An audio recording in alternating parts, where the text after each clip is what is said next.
Hey everybody, Matt Johnston here, and we're back talking a little bit about COVID-19 vaccination programs and some of the federal government guidance related to those vaccine programs.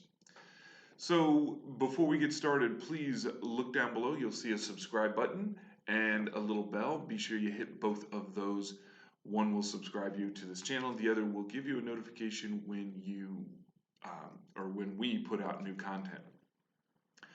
So I went on vacation, and when I went on vacation, that's when the federal government decided that they were going to issue all kinds of new and interesting information and guidance related to COVID-19 vaccination programs. So I really appreciate the federal government jacking me up when I went out on vacation. Be that as it may, one of the many agencies that issued some guidance was OSHA, the Occupational Safety and Health Administration.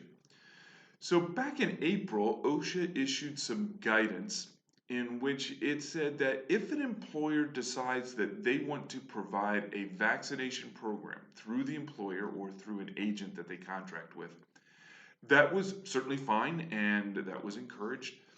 But if an employee receiving a vaccination through one of those programs suffers an adverse reaction because it was a work-related incident, that becomes an OSHA reportable incident, which means that the employer is going to have to do lots and lots of paperwork. There's some exposure to liability, and those kinds of things provided a bit of a disincentive for employers to provide vaccination programs through the employer itself. Now, most of my clients are small businesses, and as a general rule, those small businesses are encouraging employees to get a vaccination program or get a vaccination through either a free clinic that's been put up by the government, by a pharmacy, or by their personal healthcare provider. And that is certainly the norm, and that is certainly still encouraged.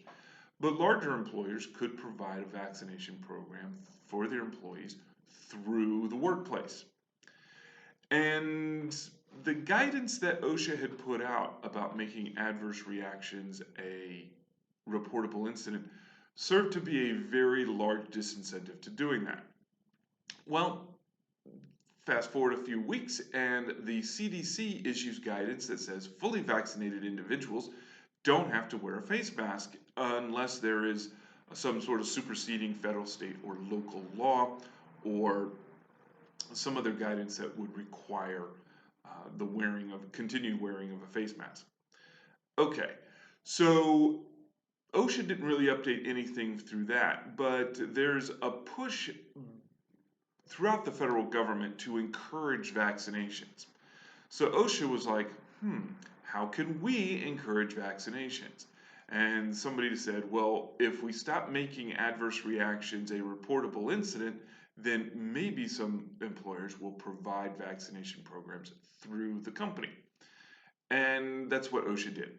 So OSHA has decided that if an employer provides a vaccination program through the workplace and there's an adverse reaction, at least for the next year, that adverse reaction is not a reportable incident. So that takes away this large liability of this large reporting requirement to allow and encourage employers to provide vaccination through the workplace. Now, this is a pretty good idea, largely because some folks out there, some individuals out there, may not be in a position to access either a personal health care provider or a pharmacy, although the free clinics are becoming much more common. Employer-provided vaccination programs are a way to reach some people who might not otherwise obtain a vaccination. As I previously said in another video, if you are an employer, you can require employees to have a vaccination and provide proof of vaccination before returning to the workplace.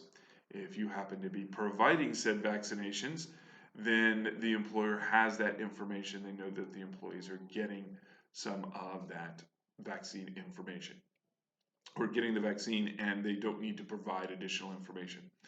So The nice thing is OSHA is joining the rest of the federal government and trying to get on the let's get everybody vaccinated bandwagon. So hopefully that will provide another incentive and another avenue for providing vaccine programs. In the meantime, I really would appreciate it if you click the subscribe button. You can do that up here, also down below. And if you want other content, you can click this little button right up there and check out what some of the other content that we have. In the meantime, go out and watch some live soccer. It's going to be a fun summer. Bye-bye.